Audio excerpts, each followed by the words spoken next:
You look exhausted already, hey? You look exhausted already. Are you bringing all the bees over here? No, watch my drink, watch my drink. Hello world. We have picked a different spot because the tree that we were under seems to have a lot of bees in it. I don't know if there's a bee's nest either in the tree or near the tree, but let's just say there's enough that I've decided to move over here. So we're not far from the tree, we're just further from it. So it is hot. I don't know if I'm enough in the shade. Just watching the dogs. You see what I see. Puppy's having a good time. Brought them out to the field.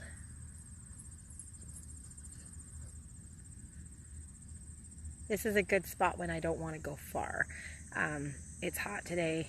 I was walking all over town. I had some stuff to do. So this is where I come when I don't want to go far. The dogs need to get out. It's just nice to, I don't know, I can lay here and tan. I can read my book. I can just do whatever I want. So keeping a close eye on the bees. Hello, little dragonfly. Well, that's neat. Your wings go forward and tipped instead of just flat out. That's kind of cool. I don't know if he'll sit still for you guys to observe, but we can try. Can you see them? I'll turn you this way. There you go. They're just beautiful. They just shine. It doesn't even look like a creature. It looks like a person. The head moves. Just beautiful. I don't know what dragonflies are, but you want to talk about magic. The way that head's moving is definitely unique. I don't know if you guys can see on this camera, the head movements are just very one of a kind. I don't know, something about dragonflies. Beautiful, beautiful creatures. Okay, so power of now, upside down, da da da da. We are probably going to finish the book today, believe it or not. It was actually kind of nice. My aunt came over last night, and she just discovered how to watch live videos via Facebook. And she was watching mine and came over last night, and she was so excited to let me know that I'm following you, I'm following you. I just absolutely love the book that you're reading. I love how you just portrayed it. Just we're really close, right? So she comes over. I love everything that you did. I'm following you now. I'm so excited. And she's been watching my Facebook and everything and went through it. We talked about memories and stuff that she came across on my Facebook, so it was really special to have somebody come over and be like, hey, I'm following you. That's kind of neat. So yeah, the book's going really well. A lot of feedback. A lot of people are enjoying it as much as I am. Steph, I did see your comment yesterday. It is one hell of a book. Actually, my friend asked if she could have it when I was done. Of course, I don't mind lending any books to anybody, but she asked if she could keep it in her collection, and I had to inform her no. I said if it was expensive and it was an original, yeah, absolutely, you could keep it, right? But I add pieces of me to my books, and I think that there's somebody out there that is going to relate, and it might mean something to them. And I believe that these books that I'm reading are meant for the world. They're not meant to sit on a shelf. Libraries are pretty, but you're keeping, girls, come, you're keeping things away from the world, and I don't think that anything should be kept from anybody. So are you good? Oh, that's lovely. That's on camera. So you just heard it. No, don't come near my drink. Don't, get back. My drink. And again, la-da-da-da-da, I'd sing, but you can hear I'm losing my voice. I can't even talk loudly right now when she makes these lovely noises. So, as I was saying, good books, anything that you can pass along, pieces of you, pass it along. What are you holding on to it for? Why are you holding on to stuff? If she reads it once, that's amazing. And then it sits on her shelf. I don't understand that. Nothing gets passed along. So I informed her, should I come across an original, something that's one of a kind or something expensive, I will put consideration into letting it sit on a shelf. But really, I struggle with that. I think that everything belongs to the world. Everything belongs to the world. You shouldn't keep a thing. Nothing. Absolutely nothing. Nothing. Stop touching things. Stop buying things. Stop taking things home and hoarding it and assuming that it's yours. That's just, anybody can come in at any time and take it if they wanted to. So I mean, you can say that it's yours and take it home and protect it with your life. You're really giving up your life for a book? That went well for Christianity. That went well. Okay, so we did chapter 7 yesterday. I'm not even here 10 minutes and the dogs are pretty much already done already. They're so hopeless. This is why I don't take them out very, very far. This one's dying and she's the younger of the two. Really? Really? You ran for 30 seconds? I think our dogs are out of shape. Okay, so you stay right where you are. I don't think she saw the dog. Okay. This is why we sit where we sit. We're a nice distance from anybody walking by with dogs. Ella is, she's doing really, really well with her training. I never thought that she'd, oh my goodness, we thought she'd eat somebody by now. Luckily, she hasn't bitten anybody. Nothing severe has happened. A little nip here and there, you know. Ella, where are you going? Okay, don't do that. You give me panic when you do that. I thought she was taken off. Squirrels entertain her. Bugs, she loves bugs. Are you chasing my dragonflies? Don't chase my dragonflies. We're friends with them. You can eat the bees. Actually, I shouldn't encourage that because I don't know if she has any allergies. So, okay, so we have chapter 8. I think there are 2 chapters after that. 9 and I believe, acknowledgement. So 2 chapters. We may actually finish the book today. I'm excitedly disappointed. Okay, so before it begins, it has a statement here. When you surrender to what is and so become fully present, the past ceases to have any power. The realm of being, which had been obscured by the mind, then opens up. Suddenly, a great stillness arises within you, an unfathomable sense of peace. And within that peace, there is great joy. And within that joy, there is love. And at the innermost core, there is the sacred, the immeasurable, that which cannot be named. So I like all of that, except for where they put in the title love. I struggle with that, not because I struggle with love. Obviously, I have love. I feel that it's a title. What is love? What is love? You can describe it. I can describe it. The world can describe it. We're all going to describe it differently. So how is it any different than any other emotion, any other sense? So to think that within the joy there is love, within is you. Why are you labeling it anything else other than you? It's not joy within you. It's not love. It's not happiness. It's not anger. It's not resentment, peace, anxiety, hope.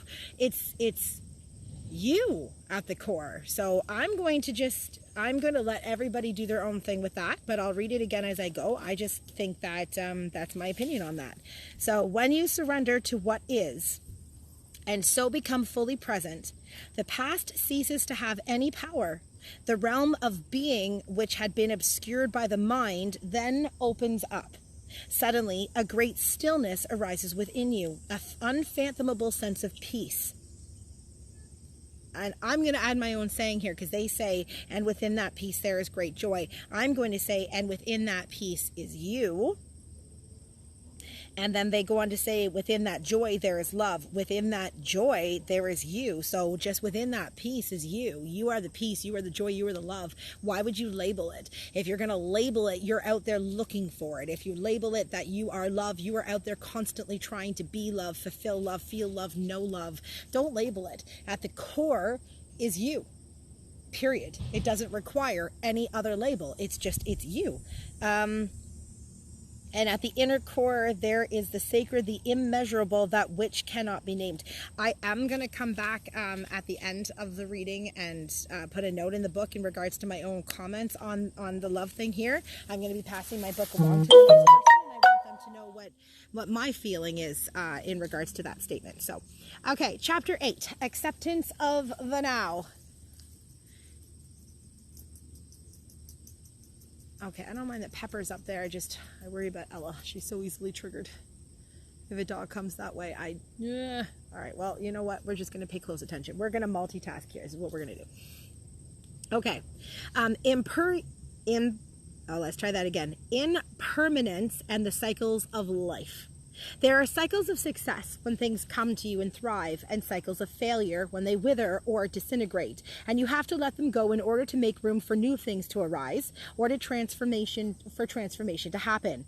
If you cling and resist at that point, it means you are refusing to go with the flow of life, and you will suffer. Disillusion is needed for new growth to happen. One cycle cannot exist without another. So, for example, one cycle cannot exist without another.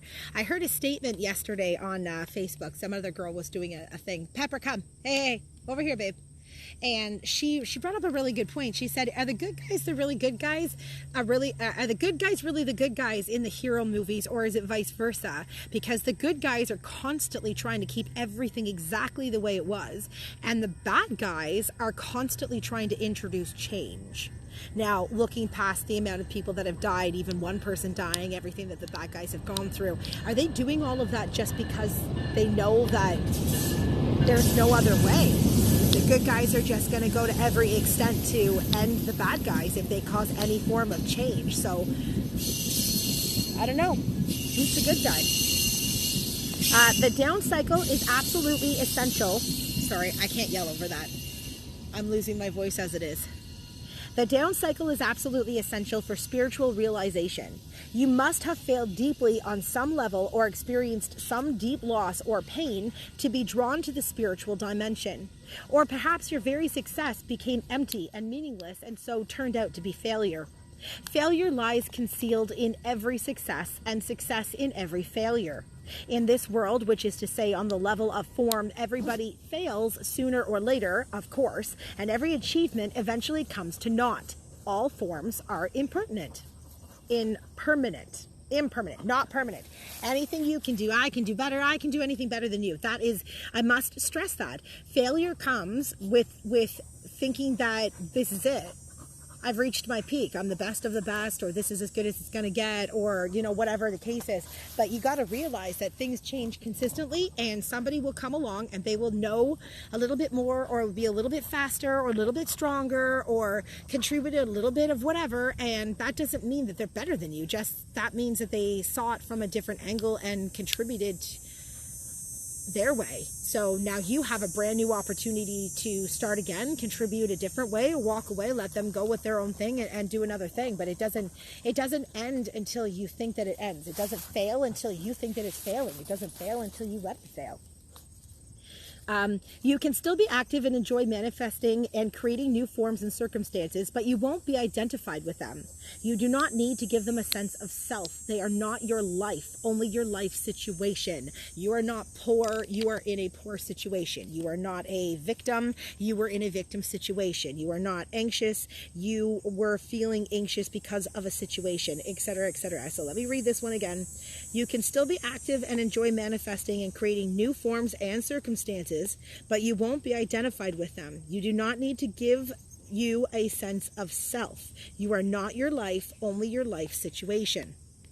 So again, being in the moment and observing the moment, knowing the difference between the two. This is a temporary moment, location, life, form, essence, energy, I don't know, whatever the hell you want to call this place. It's just temporary. So don't get attached to it. What are you getting attached to it for? Even if you wanted to get attached to it, you are very well aware the minute you're born, you're going to die. So what are you attached to? Let it go. Enjoy it as it should be, and let it go. That's everything. Not enjoy all the negative. Of course, don't enjoy the negative, but understand that it's happened and let it go and move on. I mean, there's no other option. There's no other option. Even if you decide to stay in your misery, well, you can stay with your misery, but life still goes on. So you're not staying in your misery. You're staying with your misery. You're keeping it with you, but life goes on. So you're always in the now. You're always living in this moment with the misery and the emotions and everything that you're carrying on from yesterday. You are always in, it's almost like always being in yesterday. You never really arrive. You never really arrive. You got one foot yesterday and 1 foot today, and you never get to tomorrow when you do that. That's again the definition of insanity. Doing the same thing again and again and expecting different results. It doesn't get you anywhere. A cycle can last for anything from a few hours to a few years. There are large cycles and small cycles within these large ones. Many illnesses are created through fighting against the cycles of low energy, which are vital for regeneration. The compulsion to do and the tendency to derive your sense of self-worth and identity from external factors such as achievement is an inevitable illusion as long as you are identified with the mind. Where are you going? You cannot go home. We are not going home. My dog is wandering. She's 12, so just bear with me here. No, we're not going anywhere. Lie down. Go lie down. Go lie down or play or be a dog. This makes it hard or impossible for you to accept the low cycles and allow them to be. Thus, the intelligence of the organism may take over as a self-protective measure and create an illness in order to force you to stop so that the necessary regeneration can take place. This is so important and so true. If personally I'm finding that if I'm ill or I'm in pain or I'm going through something that I don't usually do because I'm usually a healthy person, I'm finding I can relate it to something currently going on in my life or something from my past. For example, my shoulder's been really tense and felt like a pinched nerve, tight muscles, and there's nothing wrong with it. I've been into my doctors, but it's because I'm still carrying a lot of weight. I'm still carrying a lot of tension. There's still Pepper, can you go? Your breathing is hot. Get up, up, up, up, up, up. Pepper, up, up, up. Pepper, get up. Up, come here. Come on, up. Give me just a second. My dog's being weird. Pepper, get up, get back, come on, up. Come. I don't know what you're doing. Over here. Lie down. Lie down. Don't be weird. Sorry. She's 12, so bear with her. She's just driving me up a wall. She's losing her mind, and I don't have patience for that. I don't know where I was. Damn it, that's so frustrating. I love my dog, but it's time. It's time. I need to be free, and I know how that sounds, but she's 12, and I love her to death, and she's not a burden. It's time for me to fly, and I can't do that. I can't. I'm burdened by so much. Okay, so this makes it hard or impossible for you to accept the low cycles and allow them to be. Thus, the intelligence of the organism may take over as a self-protective measure and create an illness in order to force you to stop so that the necessary regeneration can take place. Again, just if you're ill, if something's hurting, I don't know. I'm not a doctor, clearly. I'm not giving magic advice, you deal with this issue and then all of a sudden cancer's gone. No, I don't know what to say about that. Maybe that is the case. I have no idea, but I'm doing it on myself. I'm starting to think about the things, the aches and pains and whatnot, where they are on my body, and if I can relate them to something. And I'm finding that the more digging I'm doing, the more tension I'm releasing, the less I have been bodily stressed. I guess you can say the tension is going down. My shoulders now know what it's like to kind of just, relax for a minute. I didn't know how to do that. The word relax is it's another language to me. So it's, I don't know, slow. Obviously, you have to have faith in yourself. You have to believe that whatever it is that you're trying, believe where it really works. And if I believe that I can heal myself because I'm healing me, and then my body's like, oh, hey, we don't have to cause these issues because these issues are going away. We don't have to be tense. We don't have to build up. She's letting things go. And maybe it works, maybe it doesn't. I don't know, but I'm trying and it seems to be helping. So we'll see. As long as a condition is judged as good by your mind, whether it be a relationship, a possession, a social role, a place, or your physical body, the mind attaches itself to it and identifies with it. It makes you happy, makes you feel good about yourself, and it may become part of who you are or who you think you are. But nothing lasts in this dimension where moth and rust consume. Either it ends or it changes, or it may undergo a polarity shift. The same condition that was good yesterday or last year has suddenly or gradually turned into bad. The same condition that made you happy then makes you unhappy. The prosperity of today becomes the empty consumption of tomorrow. The happy wedding and honeymoon become the unhappy divorce or the unhappy coexistence. Or a condition disappears, so its absence makes you unhappy. When a condition or situation that the mind has attached itself to and identified with changes or disappears, the mind cannot accept it. It will cling to the disappearing condition and resist the change. It is almost as if a limb were being torn off your body. This means that your happiness and unhappiness are in fact one. Only the illusion of time separates them. I like that. This means that your happiness and unhappiness are in fact one. Only the illusion of time separates them. To offer no resistance to life is to be in a state of grace, ease, and lightness. This state is then no longer dependent upon things being in a certain way, good or bad. It seems almost paradoxical, yet when your inner dependency on form is gone, the general conditions of your life, the outer forms, tend to improve greatly.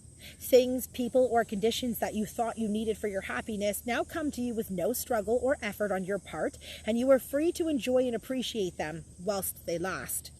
All those things, of course, will still pass away. Cycles will come and go, but with dependency gone, there is no fear of loss anymore. Life flows with ease. The happiness that is derived from some secondary source is never very deep. It is only a pale reflection of the joy of being, the vibrant peace that you find within as you enter the state of non-resistance. Being takes you beyond the polar opposites of the mind and frees you from dependency on form. Even if everything were to collapse and crumble all around you, you would still feel a deep inner core of peace. You may not be happy, but you will be at peace. I suppose that's a step, right? What is happiness? Happiness is in the eye of the beholder.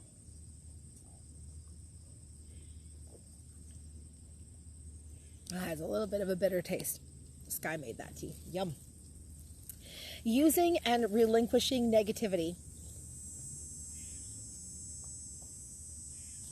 Are you struggling? No, stay. I didn't call you over. Sorry, she was, I could hear. I'm like, what the hell? She got this great big long piece of grass. It's like this long. She's trying to swallow it down. They're not enjoying the heat. All inner resistance is experienced as negativity in one form or another. All negativity is resistance. In this context, the two words are almost synonyms. Negativity ranges from irritation or impatience to fierce anger, from a depressed mood or sullen resentment to suicidal despair. Sometimes the resistance triggers the emotional pain body, in which case even a minor situation may produce intense negativity, such as anger, depression, or deep grief. The ego believes that through negativity it can manipulate reality and get what it wants. I'm going to read that again. Pay attention to those words. The ego believes that through negativity it can manipulate reality and get what it wants. So many people live on their negativity. They live on it. They love the attention. They love the attention. I'm sorry, it just is what it is. Somebody hear my sob story and feel sorry for me. Make life easy, hand me things, give me things, carry me, be there for me. I just don't want to do it. I don't want to put in the effort, and there's enough people out there that feel sorry for me that I can live on that forever. So yeah, that is what that means. It believes that through it, it can attract a desirable condition or dissolve an undesirable one. So even though they're still miserable, even though they haven't dealt with absolutely anything, they're living on a false happiness because people are paying attention to them. Even negative attention is attention, and people will strive for that. If you, the mind, did not believe that unhappiness works, why would you create it? The fact is, of course, that negativity does not work. Instead of attracting a desirable condition, it stops it from arising. Instead of dissolving... Dogs look like they were looking at another dog. Instead of dissolving an undesirable one, it keeps it in place. Its only useful function is that it strengthens the ego, and that is why the ego loves it. Once you have identified with some form of negativity, you do not want to let go, and on a deeply unconscious level, you do not want positive change. It would threaten your identity as a depressed, angry, or hard done by person. You will then ignore, deny, or sabotage the positive in your life. This is a common phenomenon.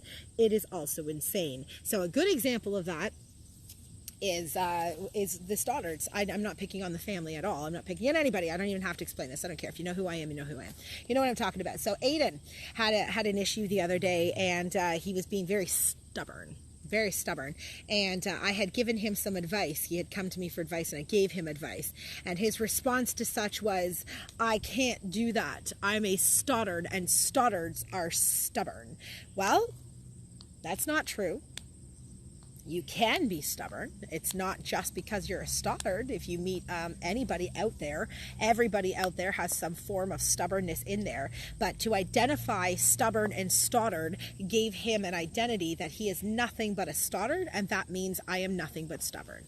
I can't possibly look at it another way. There is absolutely no other option for me. My mind is set, and because I'm a stoddard and I attribute that to the word stubborn, this is all I am. I'm not a stoddard anymore. Now I'm just stubborn. That's just silly. That's just silly. Watch any plant or animal and let it teach you acceptance of what is. Surrender to the now. Let it teach you being. Let it teach you integrity, which means to be one, to be yourself, to be real. Let it teach you how to live and how to die, and how not to make living and dying into a problem. So they reference animals and plants because they are literally, well, we are honestly the only living thing, whatever title you want to go by, that is aware that it dies. That's it. Yep, we're aware. I don't know if you guys have seen the animal safaris out there, but there are zebras, for example, that have had their skin torn right off, and you can see their stomach is completely exposed. Their intestines are hanging out. They're still breathing, and they're walking around and eating and living until they're dead. They don't know they're dying. They have absolutely no idea they're dying. Plants don't know you're killing them. They don't know that something's happening to them when you pull a piece off and they slowly wither in front of you. They have absolutely no idea. And they just keep coming back. You know, like we put cement over the ground to stop the trees and the plants and everything from coming, and they don't realize that that's put there to stop them from existing, and they push through. Nothing stops them. You know, an animal can be beaten, and another human can come along, and they should never trust again, and yet they will give you a chance and another chance and another chance and another chance, and just... that's a prime example. So look at nature and understand the innocence that they provide. You want to know what love means. Look at an animal. Look at plant. Look at nature. If you honestly believe that these things are alive, that they can communicate, then you must also in some form believe that if it wanted to, it could easily just, wrap itself around me and make me go away. It is 10 times stronger than me, by the way. Have you seen trees and what they're capable of? Have you seen animals, what they're capable of? These animals, these plants, these living things, as we've titled them, they do not harm us. We cut them down, we burn them, we torture them, we take magnifying glasses to ants, we beat the shit out of dogs, I chased these girls off the other day who were chasing these little baby geese, trying to kick them for absolutely no reason. If nature wanted to, if it was capable of it, I suppose, it could easily turn on us, and every day it offers us fruit. Every day it offers us shade. Every day it offers us the gentleness of sitting on it. I'm sitting right now on the grass. It could easily turn to thorns, I suppose, if it's alive, right? It should be able to defend itself, and it chooses not to. Every single day, this world is destroyed a little bit more by another human being, and it chooses to just wake up every day. The sun chooses to come up. So many people, half the earth, condemn it. Oh, I hate you for burning us. I hate you for being so hot. And the other half of the earth worships it. And the sun still chooses to come up, So half the world loves the warmth and half the world likes the cold. And half the world hates the grass and half the world hates the sand. You can't satisfy a human. You can't satisfy a human. We're parasites. And yet this earth that is so much bigger than us, so much stronger than us. We're not even an ant. You want to talk about an ant? We're not even an ant. You talk about a grain of sand is what we are. And even the grains of sand could easily overcome us, and they forgive us every day. Every day. These animals look at you and hope that there's somebody better out there. They don't even hope. They could be beaten and hiding in a corner, and you give them love. And they come out of their shells. How many humans do you know to do that? My husband left me 7 years ago, and I've been living on that for 7 years. Exactly those statements. I wasn't Val for the last 7 years. For the last 7 years, I was, my husband left me 7 years ago. That was it. My whole life was, I'm the girl bullied by so-and-so. I'm the girl with this title over her head. I'm the girl who went through this and the girl who went through that. And because I took it out on everybody. Because I'm human, it's acceptable. The animals are to get out of my way. The plants are to just, oh my God, just if you die, then just simply die. And things are just simply to be the way that they are. I am human. According to our Bible, God put us above all the beasts of the earth. We are human. We rule. We are disgusting. We are disgusting. What the hell are we? What the hell are we? I'm telling you, as I just said, if anything here decided that it wanted to come to life and do something, this little guy here, This is a guy here, if he ever decided to actually, if he could come to life, if he is alive, if there's anything in him, and you know what I mean, he could easily end me, and he chooses not to. I touch him without his permission. I could pick him to shreds without his permission. I could do whatever he wanted to, and everything sits here and just watches me, and I call myself the boss. We call ourselves in charge. We call ourselves the master race. We have no right to have a title. We do not have any right to be called anything. We do not have any rights to be. We have absolutely no respect. So no, that piece of the book is exactly that. If you want to learn respect, you want to know what love is. You want to know what it's like to trust again and again and again and again, and forgive again and again and again and again. Start doing what the animals do. Start following nature just a little bit. You know how many times you got to swat that fly away and he still keeps coming back? It's not just because he wants a meal from you. He just, I don't know, I suppose he's saying to you that if you feel the need to take my life because I want to land on you, then I suppose that's your choice, isn't it? That's what they say every day. What else are they going to do? They don't have a voice. And even if they do, we silence them. We have animals out there, they bark. We can take the vocal cords out of a dog now. How dare you bark? Oh, how dare you use your voice? How dare you speak? And instead of me taking the time to introduce you into the world that I have brought you into, I've stolen you from your world, ripped you from your mother, your father, your fellow siblings. I stole you from the farm, the land, the house, whatever smells and scents and everything that you were used to. I forced you into my new world. I'm screaming and yelling at you, consistently telling you what I expect from you, and then I beat you and remove your voice box because you have the audacity to say anything. Then there's those dogs who have the families who decide that it's wonderful to crop their tails and their ears and make them all purdy. And we're the master race. That's us, guys. Pat yourself on the back. You're pretty cool, eh? All those chemicals, all those lotions and shit that you put on you, you know what they do. You know where they came from. You know what's happening. The meat that you buy at the store, you know what's going on. You're not stupid. We're not stupid. We'd rather play stupid than actually take authority for anything else. Why would we stand up and say this is not okay? You know why? Because we like our luxuries. Because we like our freedom. We like being the master race. What do you mean?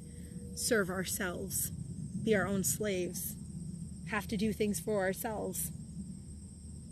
Be one with the animals and with nature. What do you mean respect things? Having to walk around something instead of just trampling over it. That's too much. That's too much. You may be able to just drop it once you realize that you don't want to have this energy field inside you and that it serves no purpose. But then make sure that you drop it completely. If you cannot drop it, just accept that it is there and take your attention into the feeling. I feel like we jumped ahead. Ignore what I just read. I jumped ahead too far. I've lost Ella. I'm sorry, guys. We're going to go back to the dog part. Reoccurring negative emotions do sometimes contain a message, as do illnesses. But any changes that you make, whether they have to do with your work, your relationships, or your surroundings, are ultimately only cosmetic unless they arise out of a change in your level of consciousness. And as far as that is concerned, it can only mean one thing: becoming more present. When you have reached a certain degree of presence, you don't need negativity anymore to tell you what is needed in your life situation. But as long as negativity is there, use it. Use it as a kind of signal that reminds you to be more present. I like that. I like that. As long as negativity is there, use it. Use it as a kind of signal that reminds you to be more present. When you're starting to feel that don't go into the past to what caused you to feel that Stay in the present and start to observe. When you feel yourself starting to slip into that same routine, stay in the present and step out of yourself. Don't be in the present. Observe the present and decide why that is coming up, and if it should be brought up, and if it is prominent for what is happening around you, and how are you going to handle it differently? Are you going to bring up all the emotions, all the pain? Are you going to relive the whole thing, or are you just going to take certain lessons from that may be prominent for the situation and pass them forward to somebody that may help them through something that's similar to what you went through, or help yourself through? But if it's not something that's going to help you in any way, why in heaven's name are you bringing it up? Don't do that. Remove yourself immediately and start to observe what's going on around you and try to figure out why it is that that's coming up. So example, the issue that happened the other night, the details doesn't matter what happened. The fact is I was triggered, and instead of reacting, knowing that I was triggered, I should have taken a step back and just stopped for even the blink of an eye and removed myself from the situation for a minute, because I was aware that the situation that was going on at hand had nothing to do with the trigger that I was then experiencing. It was just, I'd heard something and it brought me back 100 years, and I was no longer there dealing with the situation at hand. I was now back in a situation that had nothing to do with that. And if I had allowed that past situation to come into the present, things would have been absolutely horrendous. It would have been absolutely horrendous. Things would have been said that had nothing to do with the people. Actions would have been made that had nothing to do with the situation. Just reliving something that didn't have anything to do with that. It may have had relation, a sound, a word, just something may have obviously had relation to it, but it was not the same people that affected me in the past. It was not the same situation that happened in the past. I was not the victim of the past. It had nothing to do with me. I had to remove myself. I was standing there breathing, and I observed myself standing there breathing. I removed myself from me, kind of like an outer body experience without it. I don't know how else to explain that. And I was kind of standing in the corner to the right behind me. I could see everything and me included in the room. And I was kind of just watching myself breathe and breathing with myself and trying to think without the emotions, because I was separate from my body. I'm not feeling what that body is feeling. I'm not feeling the emotions. I was able to, okay, what the hell's going on? Like, girl, look at you. You're freaking out right over there. You're trying to breathe. You're trying to calm down. I'm talking to my body. And I don't understand why. Why is this happening? Why is that happening? Why is your body reacting like this? Why are you doing this? And then I was able to remove myself from my body and what my body was going through and get to the gist of what the issue was. Oh, well, this was said or this action happened, which triggered this. And now you're back in the past. Let's bring you to the present. You're not there. We need you right here, right now. So breathe through it. We can deal with what happened in the past later. Clearly, that's something you haven't dealt with yet. But in this moment, it is not relevant. So I brought myself back to the moment. I rejoined myself, my body, if you will. And I continued to stand there and just breathe. The person left the house, and I went and dealt with the rest of the situation as it needed to be dealt with. No longer bringing in any pieces of the past. No emotions, no feelings, no senses, no thoughts. I was aware that I was triggered. I was aware that what the trigger was. I was aware that I was no longer in the past, so I didn't have to feel that trigger anywhere. Just be aware that it's there. It's in the back of your head. You'll deal with it later when it's time. And because I was able to completely separate the two and observe the now and what was actually really happening, I was able to handle it. I was able to get into the situation and not put my traumas on something that didn't require it. It was kind of neat. It was, yeah, I gave myself a pat on the back for that one. Whenever you feel negativity arising within you, whether caused by an external factor, a thought, or even nothing in particular that you are aware of, look on it as a voice saying, attention, here and now, wake up, get out of your mind, be present.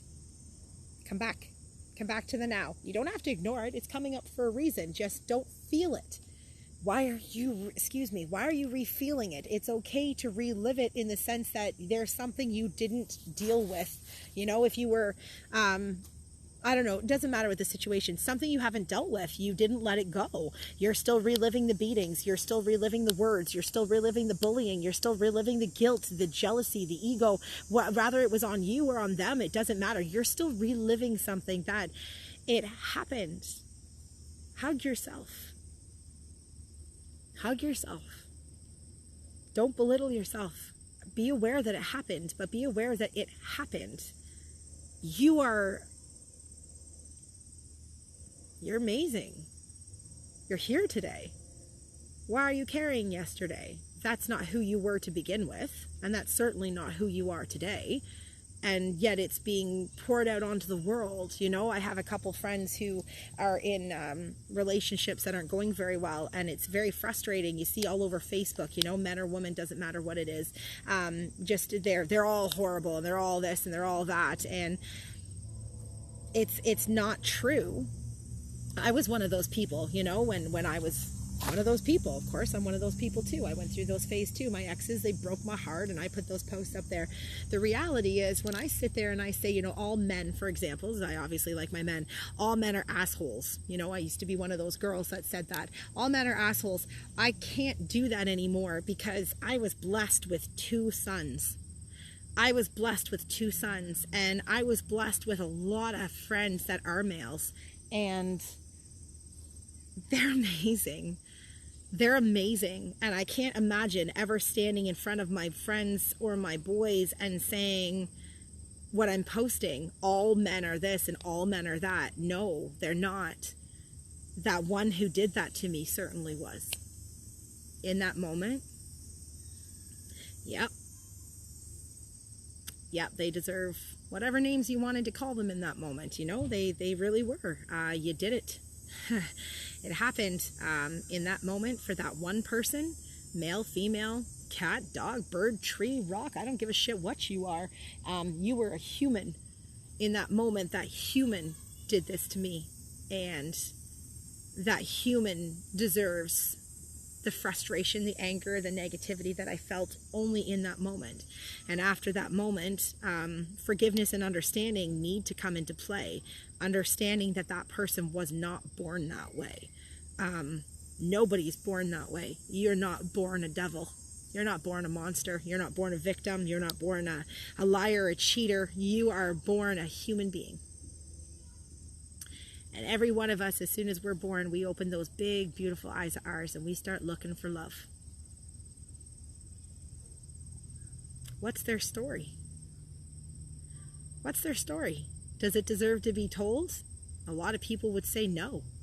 A lot of people would say no. Lucifer, he doesn't get a chance. Murderers, rapists, pedophiles, I can go down the list. Even the little ones, liars, cheaters, they don't deserve a chance. They don't deserve anything. They're just, you fucked up, and all you are now is your new title. You were titled human once, you were titled boy once, or girl, you were titled baker, or chef, or son, or daughter, or father, mother. Doesn't matter. You were titled something once, and you done messed up. And now all you are is that. How does anybody ever get out of hell if there's nobody reaching out a hand?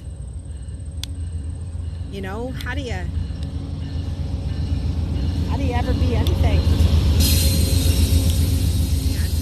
Train. Oh, Steph. I continue to help unknown people in my story, to help them out at the same situation that I have others on it thinking. Oh, I gotta get closer. Okay. I'm still having others. Oh, I see that tools.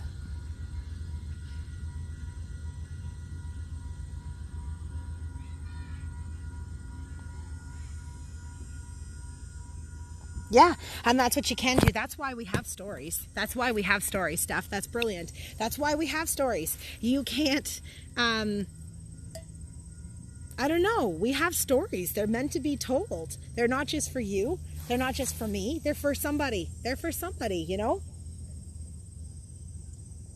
No matter how bad, how good, don't hide your story. You have a story for a reason. It's meant to be told. Okay.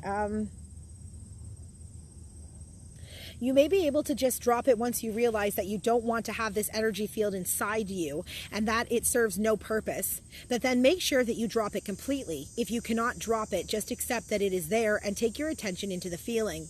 As an alternative to dropping a negative reaction, you can make it disappear by imagining yourself becoming transparent to the external cause of the reaction. I recommend that you practice this with little, even trivial things first. Let's say that you are sitting quietly at home. Suddenly, there is the penetrating sound of a car alarm from across the street. Irritation arises. What is the purpose of the irritation? None whatsoever. Why did you create it? You didn't. The mind did. It was totally automatic, totally unconscious. Why did the mind create it? Because it holds the unconscious belief that its resistance, which you experience as negativity or unhappiness in some form, will somehow dissolve the undesirable condition. This, of course, is a delusion. The resistance that it creates, the irritation or anger in this case, is far more disturbing than the original cause that it is attempting to dissolve. All this can be transformed into spiritual practice. Feel yourself becoming transparent, as it were, without the solidity of a material body. Now allow the noise, or whatever causes a negative reaction, to pass right through you.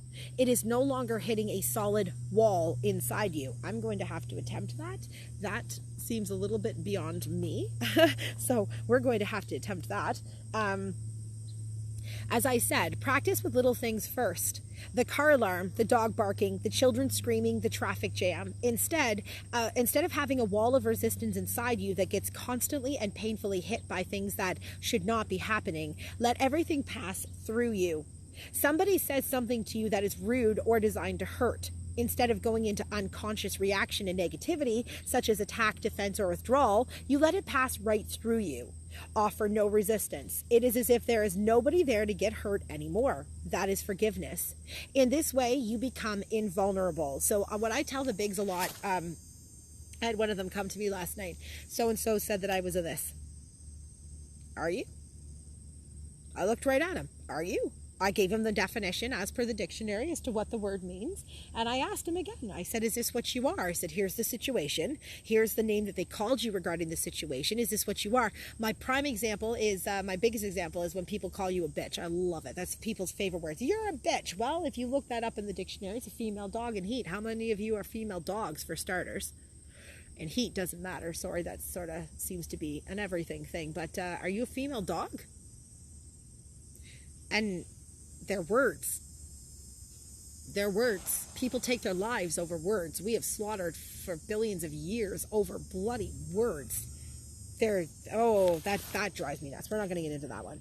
Don't look for peace. Don't look for any other state than the one you are in now. Otherwise, you will set up inner conflict and unconscious resistance. Forgive yourself for not being at peace. The moment you completely accept your non-peace becomes transmuted into peace. There was a bee above my head. Anything you accept fully will get you there, will take you into peace. This is the miracle of surrender. When you accept what is, every moment is the best moment. This is enlightenment. I'm just going to underline that. When you accept what is, every moment is the best moment. It really is. What else are you going to call it? There is no other moment to compare it to because you're in this moment. So the nature of compassion, having gone beyond the mind-made opposites, you become like a deep lake. The outer situation of your life, whatever happens there, is the surface of the lake, sometimes calm, sometimes windy and rough, according to the cycles and seasons. Deep down, however, the lake is always undisturbed. You are the whole lake, not just the surface, and you are in touch with your own depth, which remains absolutely still. You don't resist change by mentally clinging to any situation. Your inner peace does not depend on it. You abide in being, unchanging, timeless, deathless, and you are no longer dependent for fulfillment or happiness on the outer world of constantly fluctuating forms. You can enjoy them, play with them, create new forms, appreciate the beauty of it all, but there will be no need to attach yourself to any of it. I wouldn't recommend biting it. It's just your call. Chasing a bee. As long as you are unaware of being, the reality of other humans will elude you because you have not found your own. Your mind will like or dislike their form, which is not just their body, but includes their mind as well. True relationship becomes possible only when there is awareness of being. Coming from being, you will perceive another person's body and mind as just a screen, as it were, behind which you can feel their true reality as you feel yours. So, when confronted with someone else's suffering or unconscious behavior, you can stay present and in touch with being, and are thus able to look beyond the form and feel the other person's radiant and pure being through their own form. Through your form, sorry. At the level of being, all suffering is recognized as an illusion. Suffering is due to identification with form. Miracles of healing sometimes occur through this realization by awakening being consciousness in others if they were ready. So I was saying that earlier, things that I was working on and finding out what my pains are and trying to contribute them to something. So at the level of being, all suffering is recognized as an illusion. Suffering is due to identification with your form. Miracles of healing sometimes occur through this realization by awakening being consciousness in others if they are ready. Compassion is the awareness of a deep bond between yourself and all creatures. Next time you say, I have nothing in common with this person, remember that you have a great deal in common. A few years from now, 2 years or 70 years, it doesn't make much difference. Both of you will have become rotting corpses, then piles of dust, then nothing at all. This is a sobering and humbling realization that leaves little room for pride. Wow, that just kind of summed it all up there. Yep, it does. Is this a negative thought? No, it is a fact. Why close your eyes to it? In that sense, there is total equality between you and every other creature. That was brilliant. That was wow. Okay. One of the most powerful spiritual practices is to meditate deeply on the morality of physical forms, including your own. This is called die before you die. Go into it deeply. Your physical form is dissolving, is no more. Then a moment comes when all mind forms or thoughts also die. Yet you are still there, the divine presence that you are, radiant, fully awake. Nothing that was real ever died, only names, forms, and illusions. At this deep level, compassion becomes healing in the widest sense. In that state, your healing influence is primarily based not on doing, but on being. Everybody you come in contact with will be touched by your presence and affected by the peace that you emanate, whether you are conscious of it or not. That's a neat little thing to try. When you are fully present and people around you manifest unconscious behavior, you won't feel the need to react to it, so don't give it any reality. Your peace is so vast and deep that anything that is not peace disappears into it as if it had never existed.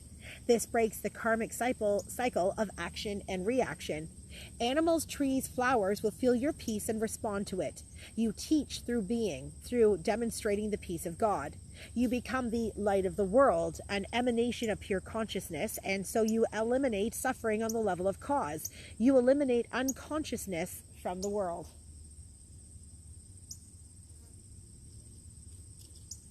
You see, I'm so close. Thought he was like right next door to me.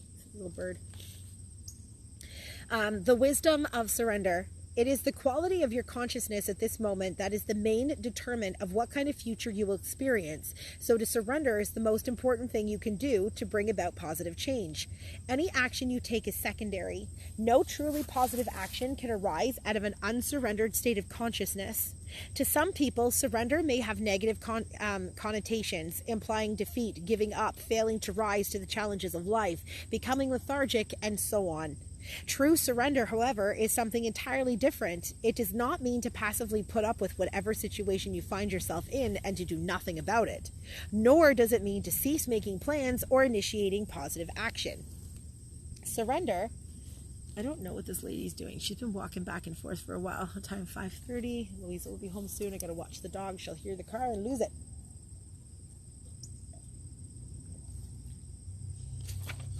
We're not going to get to the end of chapter 8. Okay. I'm going to have to stop for today. Louisa is going to be home soon, and if Ella hears her, she's going to bolt it on me. So I will end for today. Chapter 8 was a bit of a longer one, and I got involved and gave pieces of me, as I always do. So as always, I love you guys. This was a really good reading. I'm sorry I didn't get to finish it. Life is happening. So yeah, we will pick up another day. But yeah, enjoy your day.